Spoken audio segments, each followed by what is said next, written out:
우리 이 모임에서 이 얘기를 이렇게 나누는 그 순서를 담화 시간이라고 하는데, 생각해 볼수록 참 좋은 말이 아닌가, 좋은 말의 선택이었다라는 생각을 합니다. 우리가 이제 기독교를 믿으면서 성경이라고 하는 경전을 이제 읽고 또 생각하고 또 어떤 의미에서는 따르려고 하는데, 그 성경이라고 하는 책의 그 내용도 다 어떻게 보면 담화를 모아둔 것이 아닌가, 이야기의 모음이 아닌가라는 생각을 합니다. 그런 의미에서 제가 오늘 드리고 싶은 말씀은, 이 성경의 말씀을 우리가 이야기로 볼 때 우리의 이해는 그 이야기를 이야기로서 이해하고 이야기로서 해석하고 또 다른 이야기로서 전달할 때 그 의미가 가장 잘 살아날 것이다 라는 취지의 말씀입니다. 본문 말씀은 가인에 대한 얘기인데요. 가인이 이제 어떻게 보면은 이 가인을 두고 많은 문학의 주제가 되기도 했고요. 여기 그 에덴 동편에 거하게 돼서 에덴의 동쪽이라는 소설도 이제 그 제목이 그렇게 붙여졌습니다만은, 이 가인이 여호와께 이제 그 벌을 선언당하는 장면에서 동정을 구하고 그렇게 돼서 이제 여호와가 표식을 주게 되는데, 과연 그 표식이 어떤 의미를 가질까 이 생각을 좀 하게 됩니다. 이게 하나님이 죄를 지은 인간에게 또 한 번의 기회, 세컨드 찬스를 준다는 의미가 되는 그런 긍정적인 보상인지, 아니면은 그 이후로 살아갈 모든 날들의 낙인을 갖고 살게 되는 어떤 또 다른 의미의 처벌인지, 이런 생각을 좀 복잡하게 하게 되는 면도 있습니다. 그래서 여기서 제가 한 가지 해석을 읽어드리겠습니다. 읽어드리고 여러분들에게 또 한 질문도 드리고 싶은데요. 제가 읽어드리겠습니다. 일단은 이게 제가 어느 책에서 본 이 카인의 이야기에 대한 해석이 담겨 있는 부분입니다. 직접 인용해요. 카인의 이야기를 다른 각도에서 해석한다고? 어떻게? 그건 아주 간단해. 이야기의 시작은 얼굴의 표식이었어. 한 남자가 있었는데 그의 얼굴에는 뭔가가 있었고 이것이 다른 사람들을 두렵게 했어. 사람들은 감히 그 남자를 건드리지 못했지. 그의 모습이 위대해 보였거든. 그 표식이 무엇이었냐면 우편 소인 같은 것이 이마에 쾅 찍혀 있었던 것, 그런 것은 아닐 거야. 세상 일치고 너무 무식하잖아. 그보다는 그의 모습에 눈에 잘 띄지 않는 뭔가 독특한 것이 있었어. 보통 사람들과 다른 더 많은 지혜와 용기를 지닌 모습이었지. 이 남자에게는 강력한 힘을 주는 표식이 있었던 거야. 그래서 사람들이 이 사람을 보고 주눅이 들었지. 그들은 이 표식을 제 마음대로 설명하기 시작했어. 사실 사람들이란 늘 자기에게 편한 것과 자신의 생각에 맞는 걸 원하거든. 사람들은 그 표식을 원래의 의미대로, 그러니까 힘을 주는 특별함으로 해석하지 않고 그와 정반대로 해석했지. 그들은 그 표식을 지닌 놈들은 기이하다고 말했어. 정말로 그렇게 느꼈을 거야. 용기와 개성을 지닌 사람들은 다른 사람들 눈에 섬뜩하게 보이기 마련이니까. 그래서 사람들은 그와 그의 종족에게 별명을 붙여주고 허황된 이야기를 지어낸 거야. 자기들이 느꼈던 두려움을 그런 식으로 복수한 셈이지. 내 말 이해돼? 이것이 이제 한 소설에서 나온 내용인데, 여기 계신 분들 이 말이 이해는 물론 되실 거고요.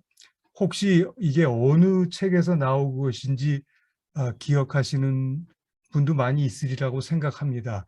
유명한 여러분들이 뭐 수십 년 전에 보셨을 헬만 헤세의 데미안에 나오는 구절입니다. 이제 그 데미안이 이 소설의 화자인 싱클레어에게 카인의 낙인에 대한 얘기를 하고 있는 부분이죠. 그래서 이 흥미로운 이 해석을 보면은 헤만 헤세가 가인의 표식에 대해서 우리가 통상적으로 알고 있는 것과는 많이 다른 어떤 의미에서는 전복적인 해석을 하고 있다라고 볼 수 있겠습니다. 뭐 이런 새로운 해석을 따르자 뭐 이런 얘기를 하고자 하는 것이 아니라 제가 드리고 싶은 말씀은 우리가 전통적으로 집중하지 않는 어떤 다른 부분에 이제 주의를 기울임으로써 우리의 이해의 지평이 넓어질 수 있다는 점을 이 점에서 우리가 이 예를 통해서 우리가 얻을 수 있겠다라는 점입니다. 이 본문이 흔히 가인의 죄와 하나님의 벌에 대한 이야기에 그칠 수 있지만 또 달리 생각함으로써 이런 헤세의 예처럼 표식이라고 하는 것에 초점을 맞춤으로써 우리가 세상에 많이 그 현재에 있는 표식이 어떻게 인간들을 규정하는가, 또 그런 규정이 얼마만큼이나 인간들에게 낙인이 될 수 있고 그것이 큰 구속력을 발휘하는가. 우리는 그 과정에서 낙인을 어떻게 짊어지고 사는가, 아니면 또 낙인을 찍는 그 과정에 참여하고 있는가라는 부분들에 대한 많은 생각을 던져줄 수 있다고 생각합니다. 하지만 또 우리가 인정해야 될 수밖에 없는 것은 이런 식의 해석이 우리들 마음에 찾아오는 경우는 그렇게 흔치 않죠. 우리는 좀 열린 마음을 가지고 있다고 하더라도 상당히 성경의 그 본문의 그 내용에 대한 사실성에 집착하는 경향이 어느 정도 있는 것 같습니다. 우리가 역사적인 맥락을 감안하려는 노력을 하지만 그래도 본문의 사실성을 전혀 생각하지 않는 해석은 하지 못하는 경우가 있는 것 같습니다.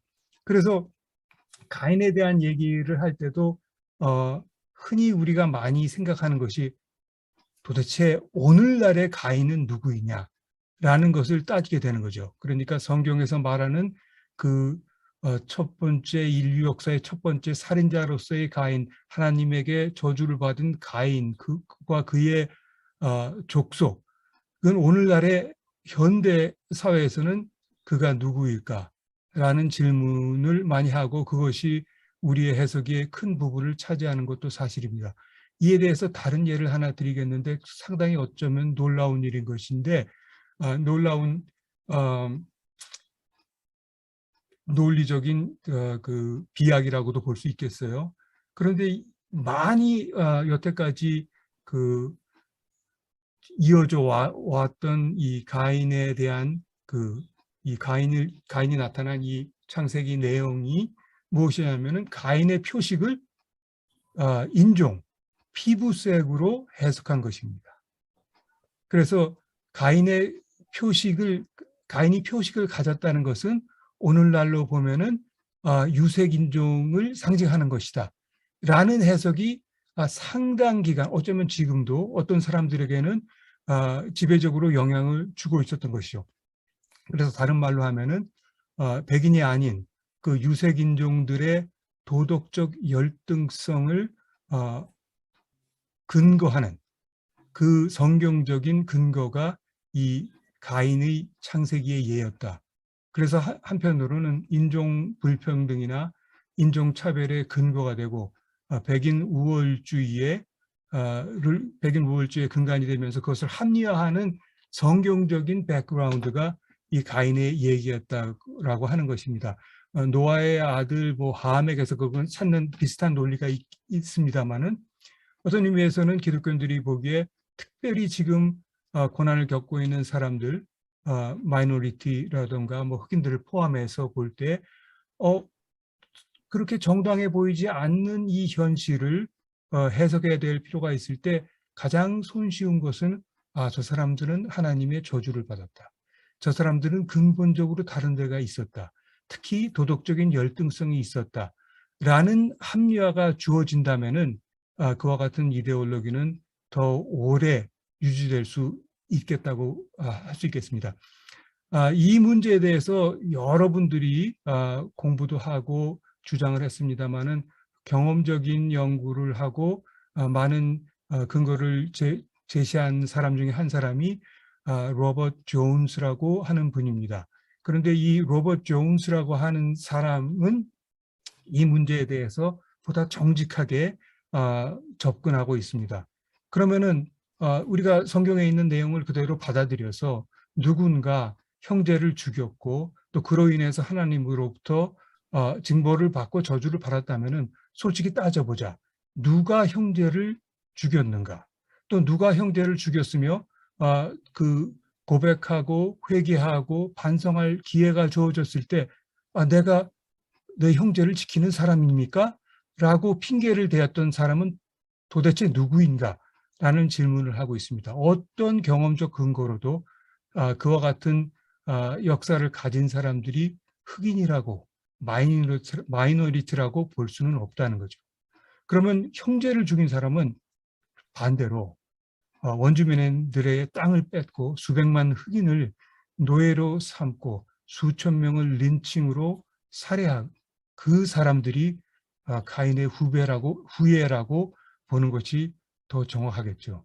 그리고 뿐만 아니라 많은 그 흑인들이 또 마이너리티들이 부당하게 약살되고 또 착취되고 폭행을 당하고 또 이 사법적으로 부당한 대우를 받고 또 취업이나 취약이나 또 주거지 모든 부분에서 차별을 받을 때 침묵했던 그 많은 사람들이 하나님에게 내가 내 형제를 지키는 사람입니까? 라고 반문했던 그 사람들의 마음과 같은 것이 아닌가라고 얘기하고 있습니다. 그래서 로버트 P. 존스는 본인은 백인입니다. 그래서 백인으로서 이 사람은 우리 백인들이야말로 가인이다 라는 선언을 하고 있습니다. 그래서 이 경우를 통해서도 우리가 생각해 볼 수 있는 것은 어떤 그 표식에 관한 이야기도 기계적인 어떤 적용을 해서 표식이 있으니까 유색인종이야 이런 식의 해석을 하는 사람도 있고 또 그 연관된 사람들의 그 관계의 의미에 충실하게 되면 다르게 얘기하면 더 정직하게 되면 백인이 가인으로서 인정할 수밖에 없는 그런 또 다른 해석이 나오게 되는 것이고 그 모든 해석, 다양한 해석 속에서의 선택은 우리에게 있다고 그렇게 말할 수 있겠습니다. 또 간단히 결론적으로 말씀드리면 이런 해석들, 조금 다양한 해석들, 독창적인 해석들, 우리의 삶에 적용되는 해석들을 좀 자유롭게 할 때 그것이 불경한 일인지 또 성서의 권위에 손상을 주는 것인지 그런 고민들이 좀 없지 않아 있는 것 같습니다. 제 생각을 말씀드리면은 이 성경이라고 하는 책은 우리들의 해석을 다양한 해석을 어쩌면 전복적인 해석을 환영하고 기다리고 있는 그런 책이라고 생각합니다. 왜냐하면 그 스토리들이 다양한 해석을 통해서 역동적으로 되살아날 수 있고 그렇게 될 때 우리의 현장에서 우리의 현실에서 성경이 말하고자 하는 뜻이 실현될 수 있기 때문입니다. 마지막으로 그림 하나를 나누어서 보고 싶습니다. 제가 화면을 시화하겠습니다.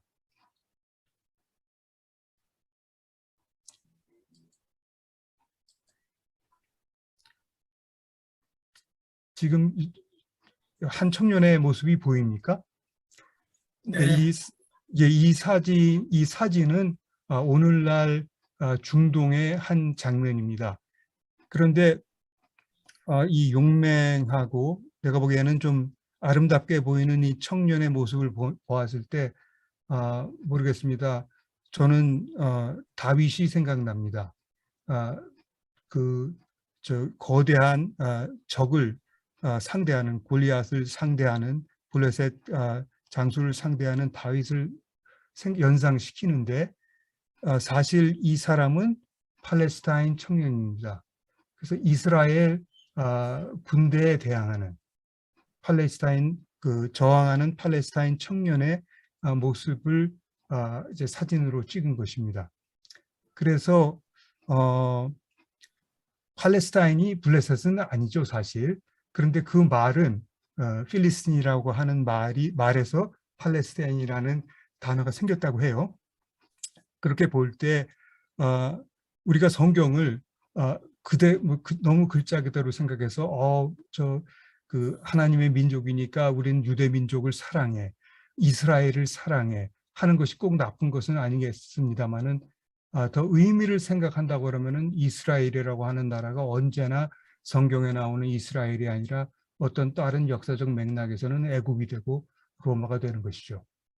그래서 정반대로 뒤집어진 이런 팔레스타인 청년의 모습에서 다윗을 보는 그러한 마음, 그러한 열린 해석의 태도, 그런 것이 필요하지는 않을까, 그런 생각을 해보았습니다.